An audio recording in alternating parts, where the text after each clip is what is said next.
Čau visiem! Šodien parādīšu interesantu objektu centra rajonā tieši pie Tribus ofisa. Īpašums nav dzīvoklis, nav komercplatība, nav pagrabs, nav bērniņi. Uzmini, raksta komentārā, kas tas ir. Krišāņu Valdemāra iela 7981, 6. stāvs. Iekšpagalmā auto stāvvieta tikai mājas iedzīvotāju atļaujām, tomēr jāsaka, ka pašlaik pusi no stāvvietas aizņem mājas remontdarbi. Telpas atrodas ēkas pēdējā stāvā un, jūs droši teiktu, Jāni, bet tu taču teici, ka tie nav bērniņi.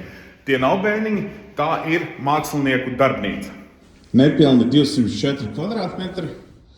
Var redzēt, mākslinieki kādreiz te ir bijuši. Ja ņem vērā jumta slīpumu, tad liederīgā platība šeit varētu būt ap 180 kvadrātmetriem. Šeit laikam kādreiz bijusi tolete, bet jāsaka uzreiz, ka ūdens šeit nav, arī kanalizācija jāpievieno.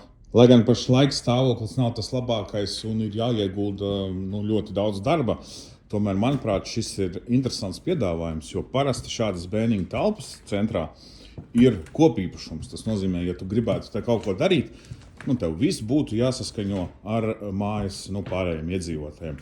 Bet tā kā šis jau ir atsevišķs īpašums, šeit ir kadastra numurs, šī ir mākslinieku darbnīca, kas tev liedz ielikt atpakaļ lampas un turpināt savu radošo izpausmi. Kādu laiku atpakaļ pašreizēji īpašnieki bija izveidojuši šeit būvniecības ietvaru ar 4 dzīvokļiem, 2 dzīvokļi tajā kāda telpā un attiecīgi 2 šeit. Es jums varu parādīt vizualizāciju, kā te varētu izskatīties, pacelts jumts, tur jumta logi, bet nekas vairāk par vizualizāciju tas arī nav.